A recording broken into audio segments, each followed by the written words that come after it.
For Spence. Hear, hear. Thank you, Acting Deputy Speaker. By my own definition, a week in Parliament has been an especially good one when I've been allowed multiple opportunities to speak about TAFE and vocational education in this place.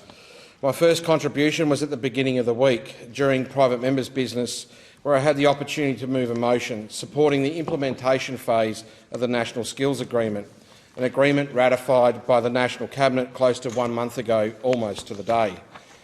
This is a significant agreement, and I speak to that as a South Australian.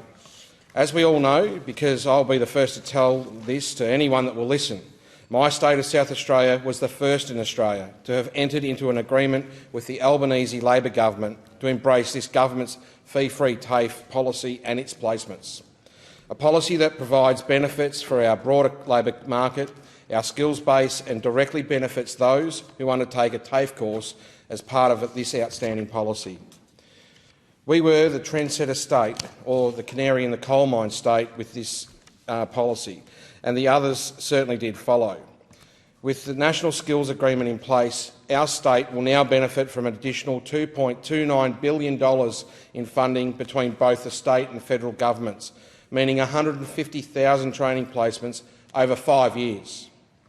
This is after 15,000 additional fee-free TAFE places between 2024 and 2026, announced between our government and the South Australian government. Getting people into vocations that have shortages today and many shortages tomorrow benefits us all. TAFE's role in achieving this cannot be underestimated.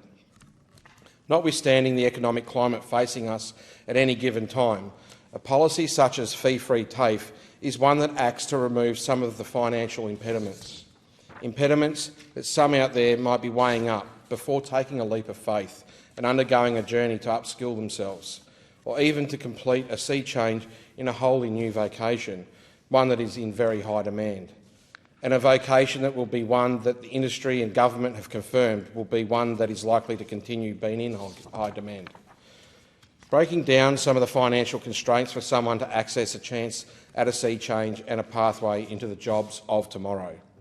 These statistics almost appear like a mantra in every contribution on TAFE, education or employment, but they always require restating in the event that we all forget why we do this. 3 million Australians lack the fundamental skills required to participate in training and secure work currently. 9 out of 10 new jobs will require post-secondary school education, 4 out of that total requiring a VET qualification.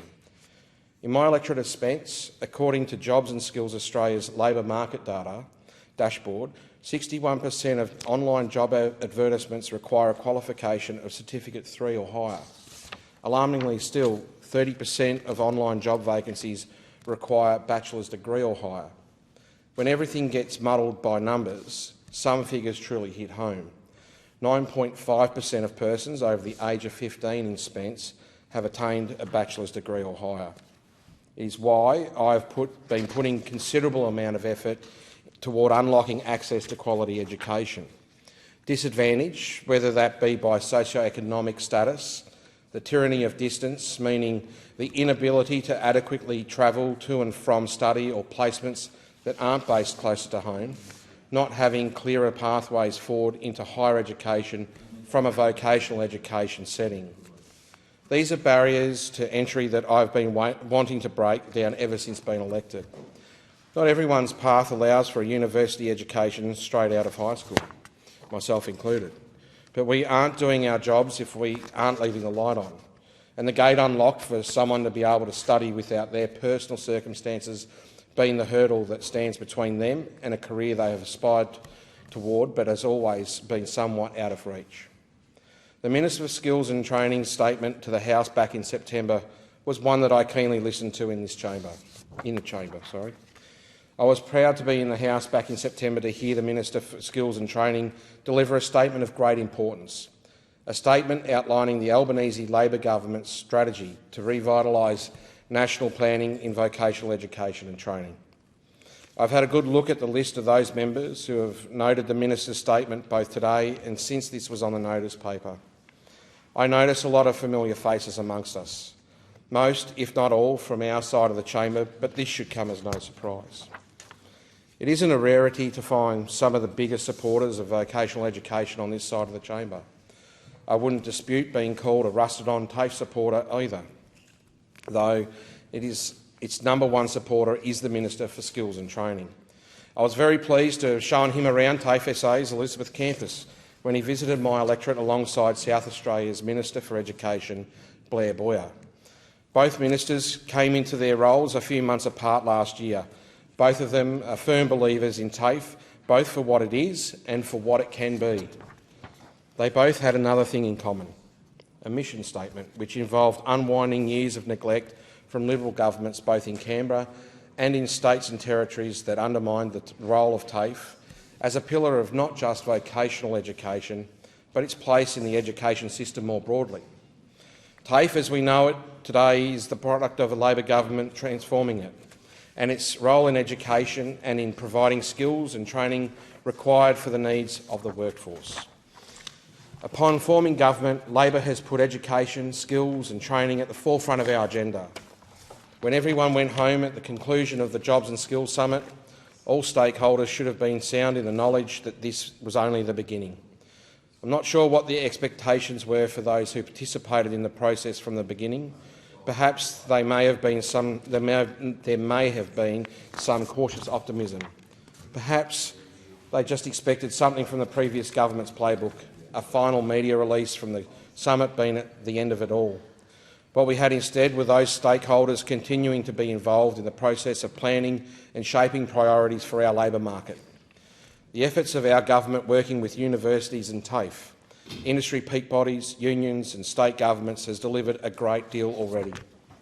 I look no further than the South Australian Defence Industry Workforce and Skills Report that was announced last week in South Australia with the Minister for Defence and South Australia's Premier Peter Malinauskas. South Australia's defence industry is one that is growing and one that will continue to grow and be a fixture in our state, hopefully, for many decades into the future.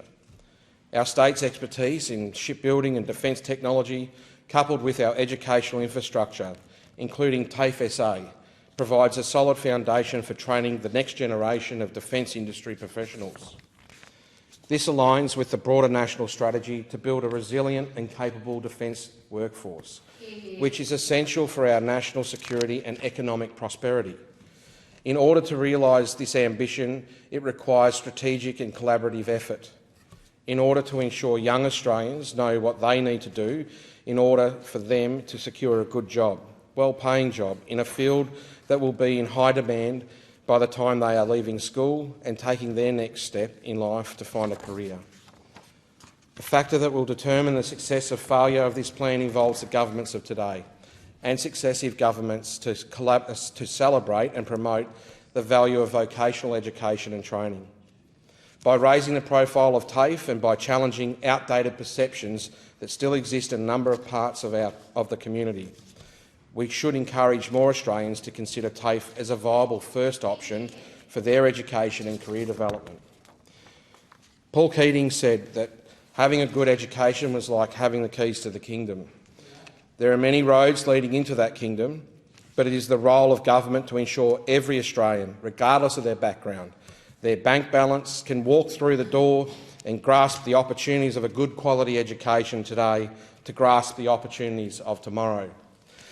And just much like the member for Hunter, I'd like to take note of the great benefits that I've received from the TAFE system and trades, having completed my seafaring studies at Challenger TAFE in Western Australia back in 2006, which led to a fantastic career, 10-year career as a merchant seafarer in the maritime industry. I'm forever indebted to the education that I got from TAFE. It's led me all the way to this place, and I'll be forever grateful. Thank the House.